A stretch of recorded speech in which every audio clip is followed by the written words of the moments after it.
Fanny Brice, Frank Morgan Show.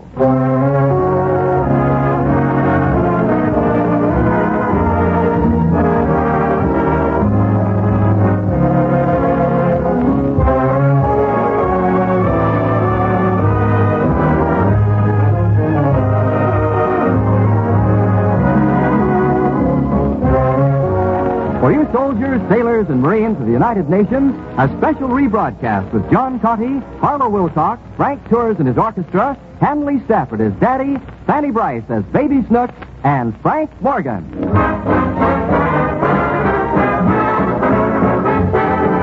Put your arms around me, honey, hold me tight. Cuddle up and cuddle up with all your might. Won't you roll those eyes? Eyes that I just idolize. When they look at me, my heart begins to float. Then it starts to rockin' like a motorboat. Oh, I never knew any girl like you.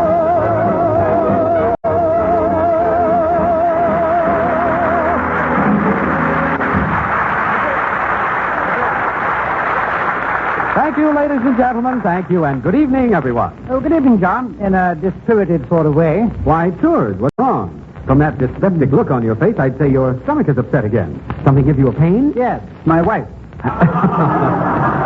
Trouble on the home front again, eh, Maestro? Is she still doing her bit at the aircraft factory? With a ruddy vengeance. Instead of enjoying an evening of poker with the lads as I used to, I now have to stay home and pack her lunch bucket. And she complains constantly. Why? Does the food disagree with her? And my wife, it wouldn't dare. Well, times have changed, my friend. Your wife not only wears the pants in your family, she wears the coveralls, too. But you should be proud, Maestro. Why, some night she may come home and tell you she's working on a new secret weapon. Secret weapon? Mm-hmm. You mean she has some relatives that aren't already living with us? Well, not exactly. Then you must mean my wife's mother. She's reputed to be America's answer to gas warfare. Oh, come. She can't be as bad as that, Toursy. Why, gas is one of the deadliest concoctions known to science. I grant you that, John. Well, strong men quail at the very thought of it.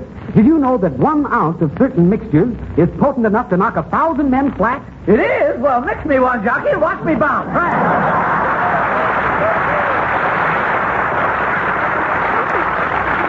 Greetings, my panty-waisted pixies. And which one of you thinks has the recipe for this infernal hot foot? Certainly not I, Mr. Morgan. No? In the first place, I never touch alcohol myself. Oh, dear. In the second place, I don't approve of drinking. Oh, dear. And in the third place, That's enough, Tours. It's a wonder they didn't throw you out of the first place. Never mind. It's a matter of common knowledge that Tours here abjures the flowing bowl, doesn't gamble, has no interest whatsoever in women, and stays home every single night. Isn't that worth something? It's worth a lot, jockey. 10 to 1, he's dead. You're incorrigible, Mr. Morgan. But this is really much ado about nothing. We weren't talking about schnapps. We were discussing secret weapons. Oh, shh. Careful, jockey. Even the walls have ears. Really? And better-looking ones than yours, I'll wager. Yes. Why all the mysterioso? The only secret weapons we mentioned are known to everyone. Things like, well, the new German rocket cannons on the French coast, for instance. You're right, jockey. That weapon is no longer a secret. Thanks to me. Although I have asked the authorities to withhold my name in connection with the discovery of their location. Wait a minute. You have the secret of those rockets? Oh, no. May we? But yes. Before you stands Operative X5 of the British Intelligence, honorably discharged. Frank, Yes. even you can't have the brazen effrontery to claim you were a British espionage agent. He's such a boy. Gentlemen, I am about to reveal all. Pull up a spy and sit down. Sit down. The dangerous fascination of the intelligence service has always appealed to the thieving nerved sons of the Morgan clan. Mm-hmm. From my great-grandfather, Falsebeard Morgan, down to my uncle, False Teeth Morgan. And more than one enemy plan he's gummed up. Yes, the game of international espionage is always played for high stakes, jockey. But wherever the game is played, the Morgans are known as trash. Trump! Naturally, when rumors of Nazi rocket cannons on the French mainland reached England last summer, the intelligence division called on me. What were you doing in London, Mr. Morgan? Ostensibly, I was American war correspondent for the Avocado Growers Weekly. But actually, I was a British spy, having just returned from a secret mission in Berlin. You were actually in Berlin? Yes, but Berlin isn't what it used to be, Jockey. And in a few more weeks, it's not even going to be what it is. But my new mission promised even more excitement, as the General Staff assigned me to the task of ferreting out the locations of the rocket cannons. Ferreting out. I was given 1 day's furlough, which I spent enjoying London's famed attractions. Piccadilly? Well, yes, I picked a couple of dillies, but they were all. However, the next night, I was landed on French soil and took cover in a vineyard where I met the wine grower's daughter, Yvonne. A delightful bit of French toast she was, too. Yeah. She fell madly in love with me. So cute. So cute. So cute. In the headiness of the moment, I thought our love was to be a lasting one. But next day, she fell in the wine press and ran out on me. L'amour, toujours l'amour. Yes, she's not bad either. I made my way through occupied France to Paris, where I contacted the French underground. So happy were they to see me in Paris that they formally presented me with the key to the sewer. And that very sewer saved my life when I was fleeing the Gestapo. They knew of your presence in occupied France then? Oh, yes. I've been seen frequenting a certain cafe, Le Fromage Rire, which is French for laughing cheese. This was the headquarters of the underground, which was led by beautiful Babette. What a girl she was. Was she a spy, too? The cleverest in all France. In fact, I bestowed on her the nickname Gypsy Rose. No one could get anything on her. It was she who gave me the blueprints for the rocket cannon, which she had stolen from a Nazi officer. Now it was up to me to get this information back to England. How about a short wave? Fine, Jockey. Or if you know a tall whack, I'd like to... Oh, no! Short wave. A radio. Oh, yes. Naturally, I tried that. But the Gestapo raided us before I could put the plans into code. It must have been a most difficult code. It was, to us, an alphabetical code that no one to this day has been able to figure out. What? LSMFT. How did the Gestapo locate your hideout anyway? Well, the night before, as I was returning to the cafe, I had a distinct sensation that I was being followed. Was it the Gestapo? No, it was just my shorts creeping up on me. I changed into another pair, sent the old ones to the laundry, and the secret was out. How come? Due to a mix-up, a Gestapo agent received my shorts, and he knew at once that they must have come from American laundry. Why? Well, the buttons were all off. Tracing the origin of the shorts, the Gestapo followed the trail to our hideout, and I was forced to flee. I grabbed Babette and rushed to a rear door, but she was afraid to go out into the dark alley. But you were with her. Well, that's why she was afraid. I left her there and dropped through a trap door into the Paris sewer with her brother Jacques as guide. On and on through the murky subterranean passage we struggled. At last, Jacques showed signs of collapsing. So to make it easier for him, I got off his back. Always the gentleman. Always. Yeah. Fortunately, we found ourselves near the outlet in the Seine and now search frantically for a boat with which to cross. None at hand, we improvised a motorboat out of an old bathtub. But halfway across, it stopped. What was the matter with the bathtub? Leak? No, it needed new rings. Undaunted, we swam across and began our journey to the French coast. You took the practice plans with you, of course. I did? I did. No. Naturally, I took them, for I was resolved to accomplish my mission or die. Hugging the plans to my panting bosom, I struggled to the coast, only to find the sullen, angry waters of the channel facing me, an impassable barrier. Didn't you have a rendezvous with the commandos? I've had many a rendezvous in my time tours, but never with a commando. No, I was dependent upon my wits alone, which as always were equal to the occasion. As always. Studying the plans, I found the location of the nearest rocket cannon, and from there, it was a simple step to overpower the guards, load myself into the cannon, and shoot myself across the channel to England. Oh, Mr. Morgan. For this feat, I was awarded the BC, the DFC... Stop. Hold it. The RFC, and the FHA. What is it, Jockey? Your earphone stopped up again? No, but yours stopped, definitely. Why? You had to go too far, didn't you, Pancho? No, just across the channel. Just across the channel, shot Yes. out of a rocket cannon. Yes. Why, anyone with a grain of intelligence knows those rocket shells are powerful enough to blow up a city block. Well, I've... You'd have been blown to bits by that kind of a load. 2 bits. Loaded blocks, load. Jockey, my jeering young jackdaw, what would you say if I told you the cannon wasn't loaded with a rocket shell? No, then what was it loaded with? On the way to the coast, I had to pass through the very vineyard I had visited upon arrival. So naturally, I stopped off at the winery. So? So, by the time I reached that cannon, brother, I was loaded myself. Well, so long.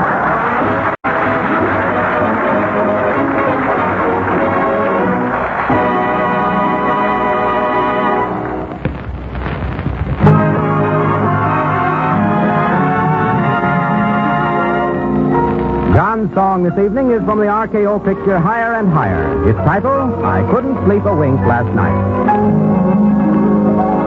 I couldn't sleep a wink last night because we had that silly fight. I thought my heart would break the whole night through. I knew that you'd be sorry, and I'm sorry too.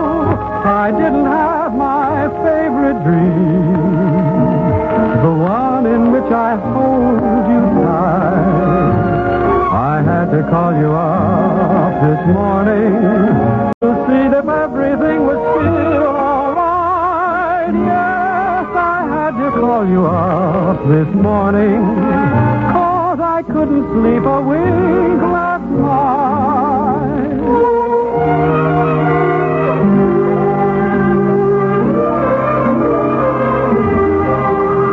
I thought my heart would break the whole night through. I knew that you'd be sorry, and I'm sorry too.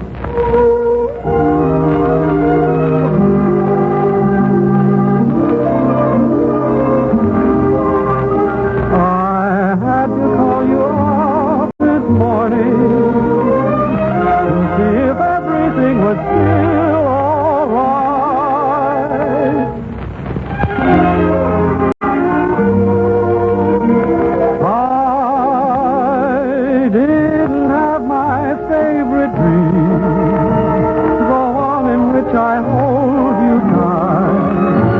I had to call you up this morning to see if everything was still all right. Yes, I had to call you up this morning, 'cause I couldn't sleep a wink last night.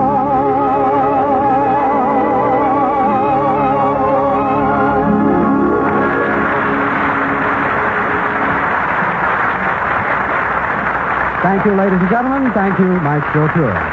Thank you. Oh, excuse me. Hello?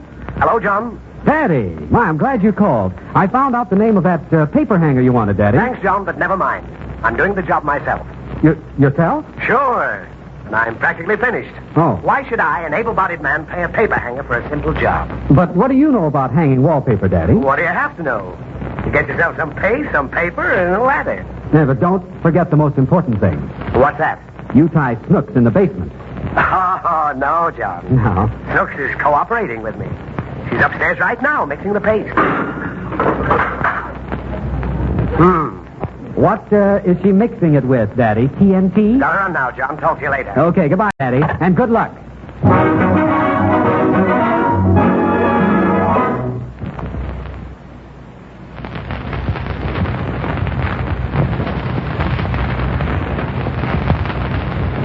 Snooks! Snooks! Yeah, Daddy. What was that crash? What happened? It was Robespierre. He fell off the ladder. Good heavens. Was he hurt? I don't know. He ain't landed yet. Now, stop it. What do you mean he hasn't landed yet? He's hanging from the chandelier. Hanging from the... Robespierre! Hang on, baby. Daddy's coming. There he is, Daddy. Way up near the ceiling. Oh, quick, Snooks. Stand under him, and when he drops, break his fall. Me? Yes, you. Let the floor break his fall.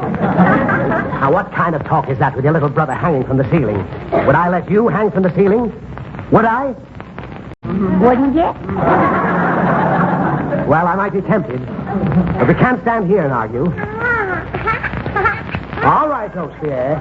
Daddy's right beneath you. Just let go and you'll drop into my arms. Shall I count 3, Daddy? All right, go ahead. 1, 2, 2.5. Well, say it. Say what? 3. Nice catch, Daddy. Oh, where am I? On the floor. My eyes, I can't see. Why can't I see? Cause Robespierre's sitting on your face. Oh, get off me, little rascal. Ah. Now, toddle off. Snooks, where are my glasses? They fell off. Well, find them and step on it. I can't. Why not? Because you're stepping on them. Oh, fine. A $20 pair of glasses broken. Now how am I going to finish this wallpaper job? Well, I'll help you, Daddy. Oh, a great combination. Me with my subnormal vision and you with your subnormal intellect. What's an intellect? Don't concern yourself. You'll never be bothered with one. So just try to be helpful, Snooks, and you might learn something. About what? About how to put up wallpaper. Who cares about wallpaper? Now, don't be so smart. What is the first thing you need to paste wallpaper properly? The first thing? Yes. Oh? No. Paste. What kind of a silly answer is that? Well, don't you need a wall? Of course you need a wall. You can't just paste wallpaper on nothing. Why? Because you can't. Whoever heard of wallpaper standing by itself in the middle of a room? That's where it is now. Snooks, are you going to help me, or are you going to stand there making broken-down jokes? No, I'm going to help you. Very well. I've already papered 3 walls, leaving exactly 1 wall to be finished. Now, I select a piece of paper, so... I dip the brush in the can of paste. So? Swap the paste over the wall. So. What's the matter? You swapped it all over my face. Oh. Can't see very well without my glasses. Your face is all sticky. Well, here. Wipe it off with this piece of paper. Look, Daddy. I got wallpaper on my face.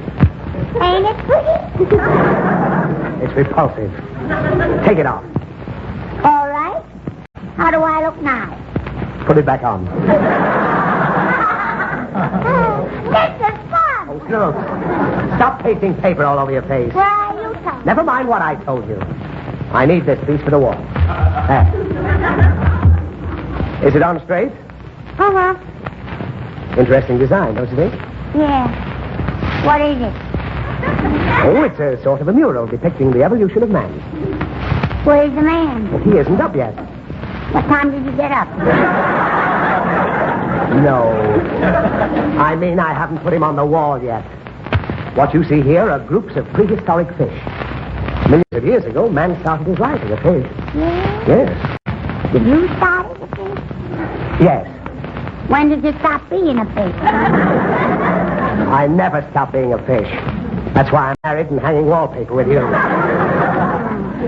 I a fish? Yes. In a fish bowl? No, in the middle of a big lake. Was the water deep? Yeah.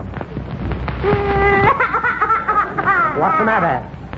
I can't swim. Oh, stop that. Let's get this wall finished. Now, hand me that section of paper. This one with the elephant on it? That's not an elephant. It's a dinosaur. You've heard of the dinosaur? Sure. I heard her on the radio.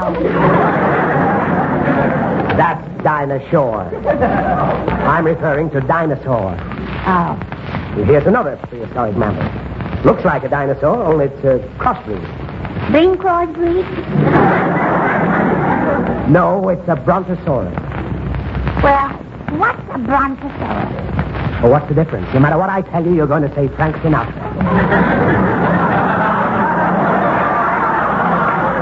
So, hand me another piece of paper. Can I climb up the ladder with you? No, it's pretty shaky. You might hurt yourself. No, I won't get hurt, Daddy. I fell off a ladder yesterday, and it was 65 feet high. You fell off a 65-foot ladder and you weren't hurt? Well, I just fell off the bottom rung. Very funny. Yeah. Ain't I funny? Well, just forget it. Direct me while I'm on top of this thing. Is the paper straight? Push it that way. Here? More. Here? Little more. Here? Oh! Too far.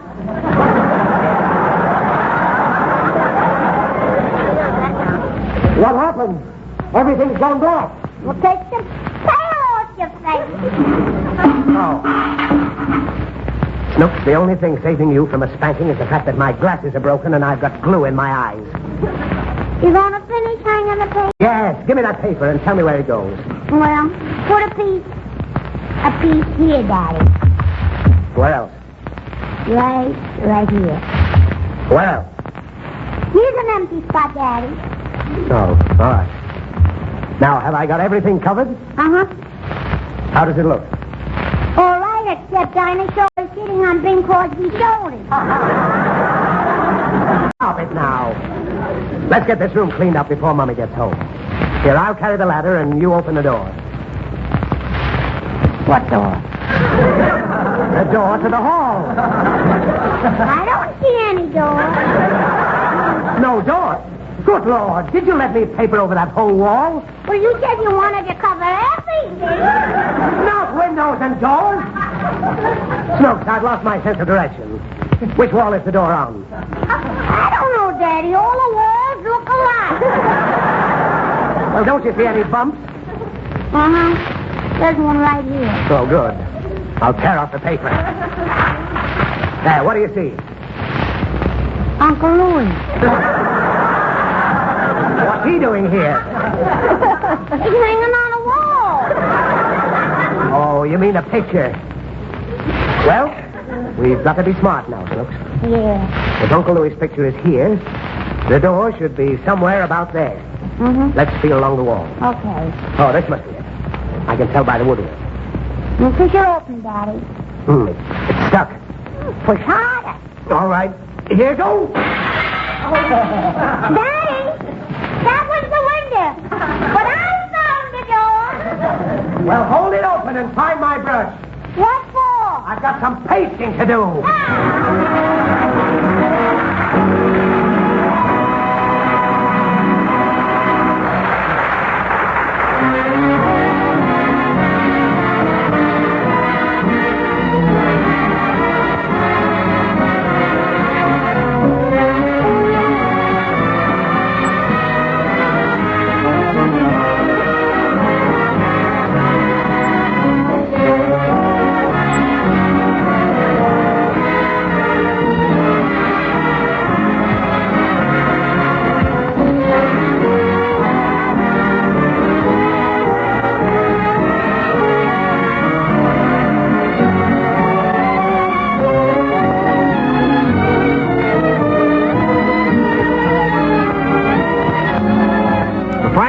Fanny Brice Show is a rebroadcast presentation for the American Armed Forces and their allies.